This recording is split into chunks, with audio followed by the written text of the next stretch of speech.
So 'Sritej' అనే ఒక character artist 'Pushpa' ఫేమ్‌లో ఆయన 'పుష్ప' మూవీలో గూడా ఉన్నాడు. సో ఆయన పైన ఒక యువతి ప్రేమించి మోసం చేశాడు అని, తన దగ్గర నుండి 25,00,000 తీసుకున్నాడు అని మోసం చేసి, నమ్మించి మోసం చేశాడని కేసు పెట్టింది. అంతకు ముందు గూడా ఏదో కేసు ఉన్నట్టుంది అతని పైన. ఏంటి అసలు దాని వివరాలేంటి? ఒకటి చెప్తాను. ఒక అమ్మాయి వచ్చి అబ్బాయి మీద కేసు పెట్టినా, అబ్బాయి వెళ్ళి అమ్మాయి మీద కేసు పెట్టినా, ఎవరో వచ్చి ఇంకొకరి మీద కేసు పెట్టినా, ఫస్ట్ రెండు వైపుల వాదనలు వినకుండా ఏ కేసు గురించి మనం మాట్లాడడానికి లేదు నెగిటివ్గా. వై? బికాజ్ ఏమో ఈ పిల్లోడే కరెక్ట్ అయి ఉండొచ్చు, చెప్పలేంగా. రాజ్ తరుణ్ కేసులో ఏమైంది? కేసు ఎవరో పెట్టారని మాట్లాడుకున్నాం, మా అబ్బాయి తప్పలేదని తెలిసిందా? హర్ష సాయి కేసులో ఏమైంది? ఎవరో పెట్టారు అని తెలిసింది, పాప మా పిల్లోడు తప్పలేదని తెలిసిందా? ఇట్లా ఉంటాయి చాలా కేసులు. మనము అంటిల్ అండ్ అన్లెస్ రెండు వైపుల వాదనలు వినలేని చెప్పలేము. ఇక ఈయన కేసులో ఏమైందో నాకు తెలియదు. ఇప్పుడు ఈయన వెర్షన్ మనకు తెలియదు కాబట్టి ఒకవైపు గురించి వెళ్ళడం అయితే తప్పు. మేబీ ఆ పిల్ల కూడా కరెక్ట్ అయి ఉండొచ్చు, ఇతను తప్పు చేసి ఉండొచ్చు.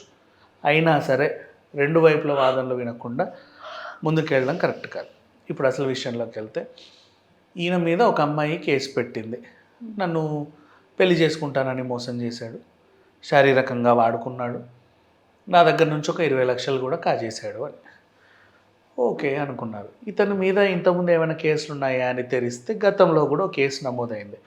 ఆయన ఎవరు అంటే HDFC bank senior vice president ఏదో పేరు సురేషో నరేషో ఏంటో, వాళ్ళ ఆవిడ పేరు అయితే గుర్తుంది, అర్చన. ఆవిడతో పాటు ఈయనకి ఒక ఎఫ్ఐఆర్ నడిచిందని ఒక వార్త ఉండింది. ఆ విషయం ఆయన తెలుసుకొని గుండెపోటుతో చనిపోయాడు. అప్పట్లో కేసు పడింది. ఇప్పుడు వచ్చిన కేసు ఏంటంటే బిఎన్ఎస్ చట్టం కింద 69 పెట్టారు. అలాగే 115(2), 318లో 3 కేసులు అయితే పెట్టారు. కొంచెం గట్టివే ఇవి, అంత ఈజీగా బయటపడేవి అయితే కాదు. అండ్ బిఎన్ఎస్ చట్టం మొన్న సవరణలకి వచ్చిన తర్వాత బిఎన్ఎస్ చట్టం ప్రకారం యువతిని పెళ్లి పేరుతో అమ్మాయిలను వాడుకోవడం తప్పు, ప్రేమ పేరుతో కూడా అమ్మాయిలని వాడుకొని వదిలేయడం తప్పు. 10 ఏళ్ల వరకు జైలు శిక్షలు పడే అవకాశాలు ఉన్నాయి, భారీగా జరిమానాలు కూడా విధించే అవకాశం అయితే ఉంది. సో ఈయన మీద కేసు అయితే నమోదు అయ్యింది.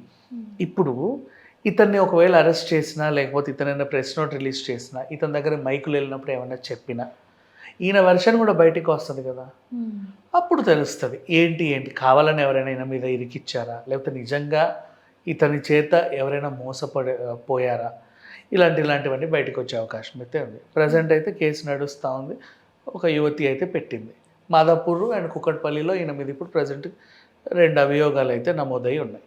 పోలీసులు అయితే గాలింపు చర్యలు ముమ్మరం చేసి వెతుకుతున్నామని చెప్తున్నారు. మరి ఆయన ఫరారీలో ఉన్నాడని కూడా వార్తలు వస్తున్నాయి. ఏ క్షణమైనా ఒకవేళ అరెస్ట్ చేస్తే, లేదు ఇతను లీగల్ టీం ఒకవేళ అడ్వకేట్ బయటికి వచ్చి కూడా అది కాదండి ఇందులో ఇది ఉంది, వాస్తవాలు ఇవి, అబద్ధాలు ఇవని చెప్పినా కూడా మనం వినొచ్చు. So until and unless Sritej version కూడా లేకుండా దీని గురించి నేను మాట్లాడలేను. ఎందుకంటే అంత ఈజీగా ఈ రోజు రేపు ఏ కేసుని కూడా మనం మాట్లాడుకోవడానికి లేదు. వై? బికాజ్ ఎవరిది తప్పు ఎవరిది తప్పు తెలియట్లా, ఎందులో నిజం ఉందో తెలియట్లేదు. మన కేసులు అందరూ పెట్టేసి, నువ్వు కేసు పెట్టినంత మాత్రం నువ్వు చెప్పింది నిజమని చెప్పి ఎవరు ఏమీ అనడానికి లేదు. సో అది సంగతి. అంటే వీళ్ళు అడ్వాంటేజ్ కూడా తీసుకుంటున్నారు. ఎగ్జాక్ట్లీ, అట్లా అడ్వాంటేజ్ కూడా తీసుకుని బోల్డ్ అని చూసాం కదా. అందుకని చెప్పేసి ఈయన వెర్షన్ విన్నాక నిజంగా తప్పు చేస్తే తప్పు చేశాడనే మాట్లాడుకోవచ్చు, తప్పేముంది.